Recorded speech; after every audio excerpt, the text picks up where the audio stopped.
Game day is just around the corner, and this week the New York Football Giants are facing off against the Detroit Lions with a chance to get to 8-2. If you want the Giants to win this Sunday, you want to get to 8-2, go down right now, like this video. Don't be the girl or the guy that jinxes it. I'm super superstitious.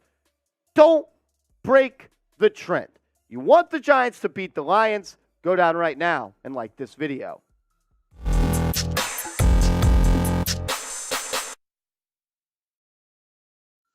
Welcome into New York Giants Now by Chat Sports. I'm your host, Marshall Green. As always, in today's show, we're going to go through the latest injury news surrounding the New York Football Giants. We have some updates on Evan Neal, Kayvon Thibodeaux, Dane Belton, some big-time players for Big Blue. And then we're going to go through my Giants versus Lions preview. I'm going to give you my keys to victory for the Giants to beat the Lions and get to 8-2 in the 2022 NFL season. The biggest news of the day, is surrounding Evan Neal. Evan Neal was starting to work. That was the term that was used by all of the beat reporters at Wednesday's practice. It was Evan Neal was starting to work at practice on Wednesday. Does that mean he's going to play this Sunday? Probably not. I think this week for Evan Neal seems like a little bit of a stretch. To have Evan Neal out there this week against the Detroit Lions, I think you're trying to move him along too quickly. But I do think Dallas is when he will be back. And I think that's when the Giants want him back, is when he can come back and play against the Dallas Cowboys on Thanksgiving. Because look, if you play him this Sunday against the Detroit Lions, he's going to be on a quick turnaround. He'll have Monday, Tuesday, and Wednesday off, and then he's back on Friday. Maybe you don't even play him against the Cowboys, and then he has 10 days to prepare for the game after the Cowboys. But if I had to predict it, I think Evan Neal will be back with Big Blue, against the Dallas Cowboys on Thanksgiving. And this offensive line has done a damn good job so far this season. And Evan Neal started to come around and turn into the player that we all thought he would be. I mean, Neal allowed 1 sack and just 6 pressures in the 3 games following the Dallas Cowboys game when he began to struggle. The snaps is wrong. I don't think that just can't be right. It's I don't even know what that is. We won't even go to that. But Andrew Thomas has been incredible. The guy hasn't allowed a single sack this year. He's graded as the highest offensive tackle on PFF. If you can get Andrew Thomas to continue to play like that, and you get Evan Neal back, and he continues to get better and grow into the type of player that we all know that he's going to be, and maybe you get a healthy Shane Lemieux back sooner than later, or a healthy Ben Bredeson back sooner than later. Nick Gates has started to play on these jumbo sets. I'm still upset at Jack Anderson for jumping off sides on that 4th down. But this offensive line, if they can get Evan Neal back, I don't think it's likely. I don't want to say possible. I don't think it's all that likely he plays versus the Lions, but I do think he has a good chance to play against the Dallas Cowboys. Let's show our guy Evan Neal some love, though, because the Giants, they miss him. No doubt about it. The offensive line has been good without him, but with him, they could be great. So let's show Evan Neal some love. Go down in the comments and type his jersey number, 73. Get well soon, Evan. We need you back out there. Wish him well. Wish him a speedy recovery. Type 73 to show our guy, Evan Neal, some love in the comment section. And this is why you subscribe to New York Giants Now by Chat Sports, youtube.com/NYGiantsTV, because we get news on injury news. We get rumors. We get injury updates. We get you guys a video as soon as possible. Hit that big red button and help us catch Lions Talk with my guy, Micro Mike. They have 5 more subscribers than we do this week. And to be honest with you, that's unacceptable. I don't only want to beat the hell out of the Lions on the football field this week. I want to beat them in the subs battle. Sub for dubs. If you want to beat the Lions this week, go down right now and subscribe to the channel.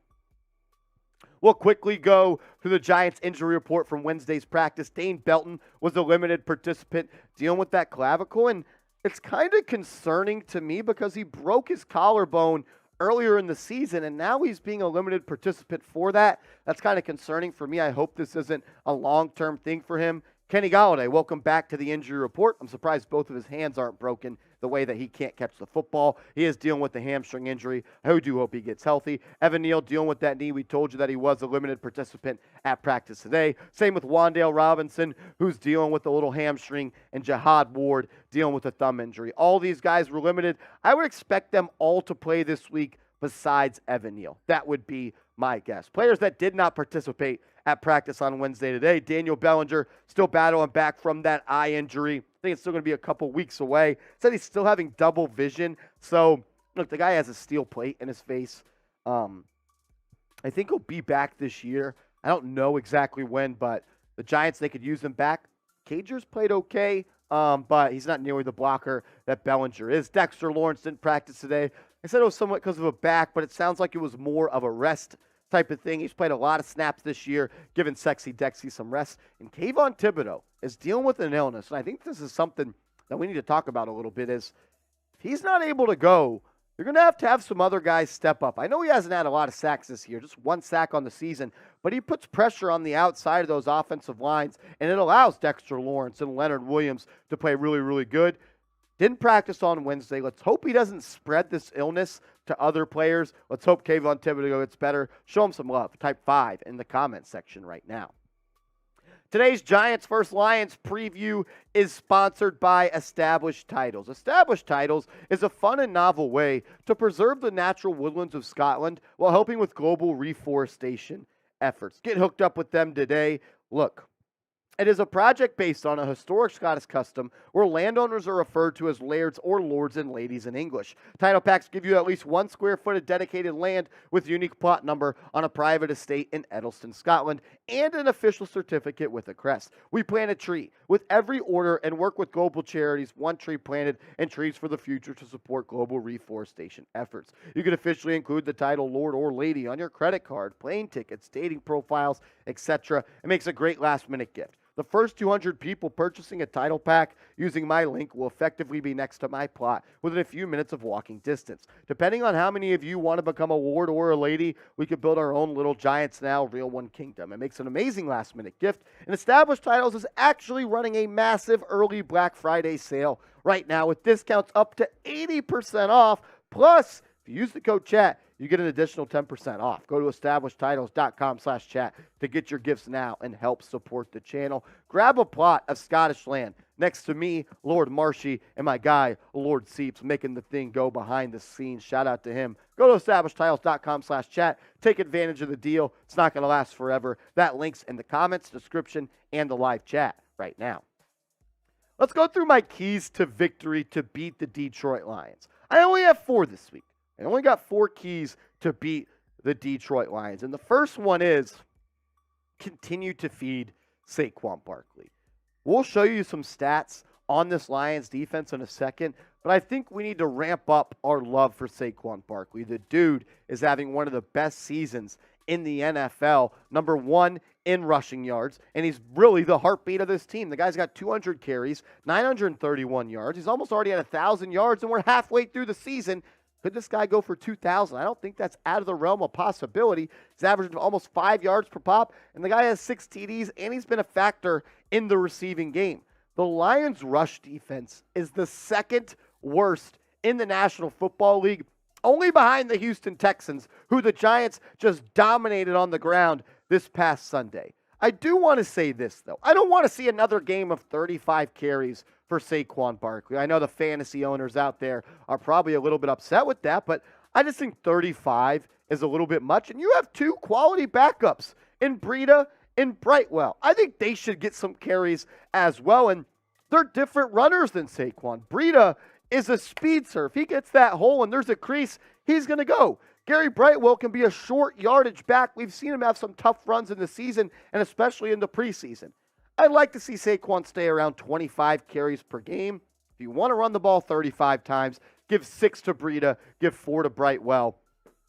I know I always have been a guy that says give the ball to your best player the most, but you got a long season to go. You don't want to run Saquon Barkley into the ground before the Giants even get to the playoffs, because that's where we're headed. Breida and Brightwell should get some carries this week, but you should definitely dominate the ground game early and often. One of the worst, the 2nd worst, actually, rush defense in the NFL. So I want to ask you guys this question. 150 rushing yards for Saquon Barkley this week versus the Detroit Lions. What do you think? Type O for over, type U for under. 150, $150 for Barkley this week on the ground. Sound off, O for over, U for under. This week, your offense has to score points. I don't know if this is going to be a game that the Giants can win if they don't score more than 20 points. And we'll show the offensive stats for the Lions in a second because I think this ties in. But you need to take advantage of arguably the worst defense in the National Football League this year. Look at this, guys. Their points per game, they allow the most. Their yards per game, they allow the most. Their passing yards per game, they allow a lot. And their rushing game, we told you, they give up the second most rushing yards in the NFL, 32, 31, 30, 29, 28, 27. They give up the sixth most passing yards in the NFL. They can't stop the run. They can't stop you from scoring in the red zone. And they can't stop the pass. I want to see Daniel Jones this week throw for multiple touchdowns. Is Daniel Jones this season going to be a guy that's just going to sit back and sling the rock 40 times? I don't know. I don't know if he's ever going to be that type of guy. But this week, against the terrible Lions defense, I want to see Daniel Jones take advantage of that. And I think we might see that as we've seen somewhat of the play calling become more complex and them using the pass game in different ways. But it's going to rely on the wide receivers that he's throwing to. Darius Slayton has been great as of late. The last 3 games, the guy's averaging 70 yards per game, and he has 2 scores in the last 3 games. I expect Isaiah Hodgins to have a couple another catches. I want to see Wan'Dale Robinson be implemented into this offense more. Get him more catches with the opportunity to create yards after the catch. I like the idea of Wan'Dale Robinson. I think he's a really good football player. I just wish we would utilize him a little bit more. I think those 3 guys on screen will be the top 3 receivers this week for Big Blue. When you're playing a team that you're 100% better than, we're better offensively, we're better defensively, we're better everywhere against the Lions, it comes down to the little things. Because go back last week against the Houston Texans. The Giants, they get a 3 and out. Then they go down and score. Then they get another 3 and out. And then they have the ball in Texans territory. They jump off sides on 4th down. They have to punt. It felt like the Giants did everything they could to beat themselves last week. They punted 2 times inside the Texans territory. And they were both horrible punts by Jamie Gillen. You were bad on special teams last week. Do the little things.